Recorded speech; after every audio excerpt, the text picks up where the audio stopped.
With 2 rounds to go in the Wijk aan Zee tournament, Levon Aronian was leading by 1.5 points, but it was clear that his opponent in round 10, Dominguez, was not going to let him coast to the finishing post.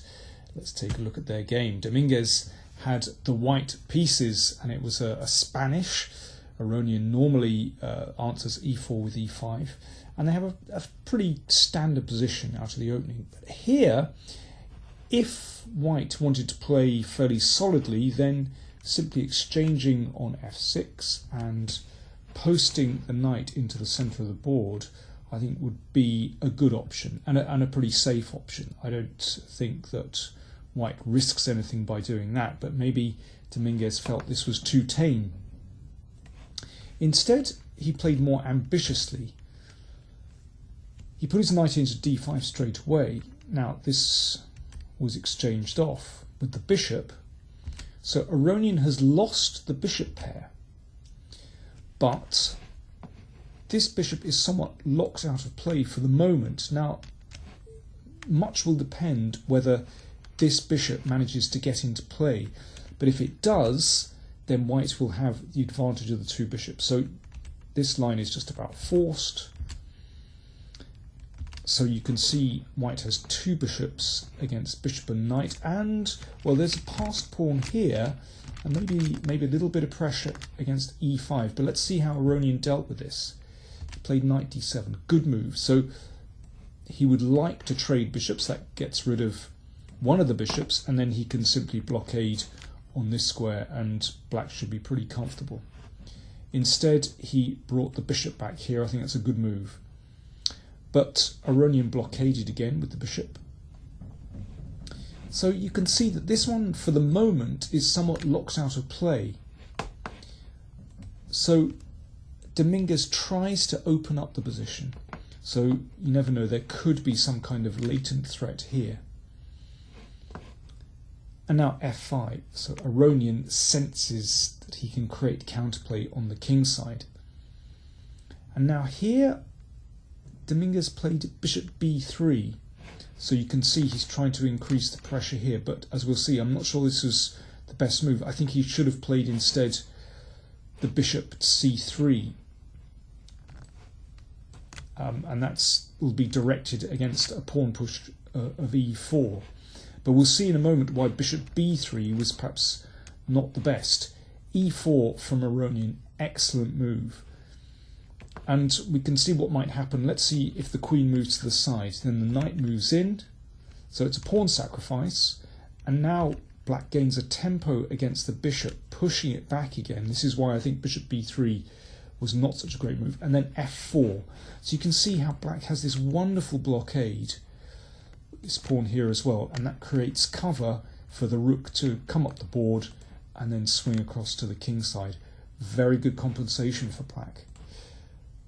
Dominguez took the pawn, and again this pawn was pushed, putting the bishop into the corner, very unpleasant. And now black could again play with knight e5 and f4, but Aronian played queen h4 instead, which is very strong. If g3, preventing the mate, then knight e5, and well, let's say queen here, and you can see that black is getting in on this square f3, very nasty indeed.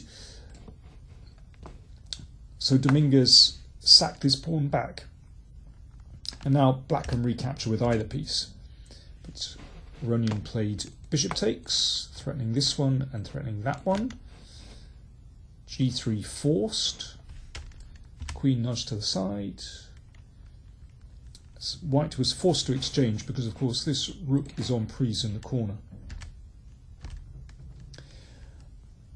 But now it's clear that Aronian has the advantage because this bishop is such a poor piece. Maybe white should have played here to at least give this bishop a chance to come out to b4 and then maybe c3 and bishop b1. But you can see how long-winded this is. It's a very difficult position for white. Dominguez played instead c3. Now you can see he's hoping to get this bishop out along this diagonal, which he achieves, but the problem is this pawn actually weakens these squares here. And, well, black is doing extremely well in this position. And now b4, very good move, so exploiting this pin. And you can see that white's pieces are just in a terrible tangle, actually. They're just not coordinating very well. And after this, there's really nothing that white could have done.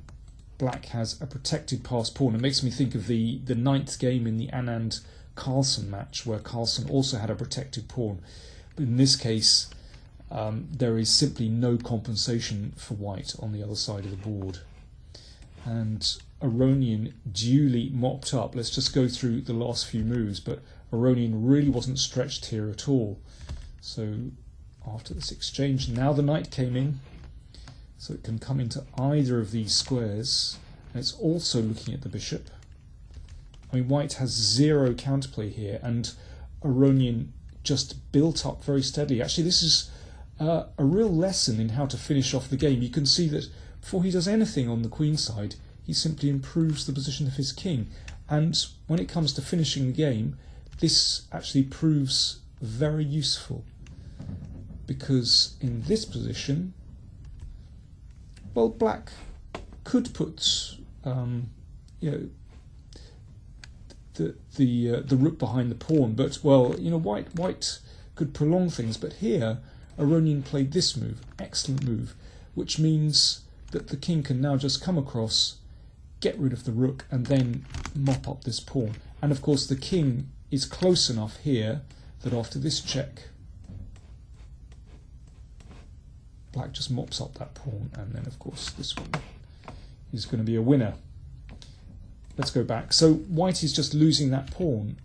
He played rook e8, takes, and in this position, after rook d3, white resigned because another pawn is dropping here, and then two connected passed pawns will just run through very simply. Convincing victory from Aronian, and of course that means that he is guaranteed first place in the tournament. Let's just have a very quick look at a couple of other games. There was some extraordinary chess played, actually.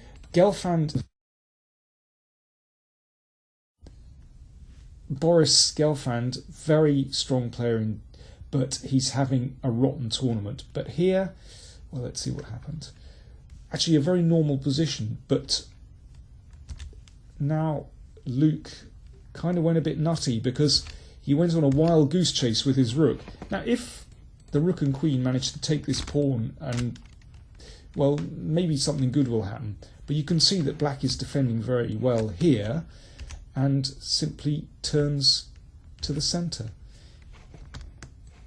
Gelfand is going to get rid of this knight, and then it'll be the turn of the rooks. And then you can see the basic problem that white has is that these rooks don't coordinate, but black is beautifully coordinated. It's another very simple lesson. I know I shouldn't be criticising the top players like this. With hindsight, it's very simple, and I can tell you I've never had a bad game sitting here. But it works very easily for black here. You can see he just moves his rook in, and here basically he's playing a rook up because this rook is too far from the action, and so he's playing with 2 against 1. And after this, well, obviously queen takes rook will be met by queen takes rook. White does get the rook back, but now, I mean, both these are just out of play, and it was very simple for Gelfand to deliver checkmate in this position. There's something rather poetic about this final position. Here, Van Velde resigned just before checkmate. There we are. Somehow poetic justice. And let's see just one more game. This was the game between Caruana and Naidic. Caruana doing pretty well in the tournament, hoping to beat the tail-ender, Arkady Naidic. A pretty random game. You can see pieces are scattered all over the board, but here Naidic found a very good move. He played rook takes pawn, Now, it's hard to take in at first glance what's going on here, but let's have a look at this pin first of all. That means if the rook takes the knight, then rook f1 is going to be mate because of the pin. If queen takes knight, black can simply take the rook, and if you take a material count, you can see that black is just winning on material. So white has problems here because this knight is about to bounce into this square and there's no defense. Caruana took the bishop, but now this check, double discovered check. King has to go in the corner, and now, well, queen g1 directly won't work because, well, let me just play it. Because after knight f2, queen takes f2. However, if we go back, we can play this move, and that really is working because after rook takes, if I can play this move, rook takes here, and queen g1 is checkmate. There we are.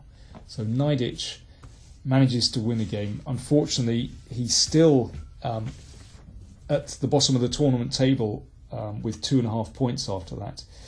But anyway, going into the final round, Aronian has 8 points, a lead of 2 clear points over Giri and Karyakin. Oh, I should mention the other decisive game today was Rapport against Nakamura, and that was random. It just looked like they'd taken all the pieces and dropped them on the board. But Nakamura mopped up pretty convincingly in the end. Anyway, Aronian 2 clear points going to the final round. Let's see how he does. Will he just have a lap of honour and coast in the last round, or will he go for a win? Thanks for watching.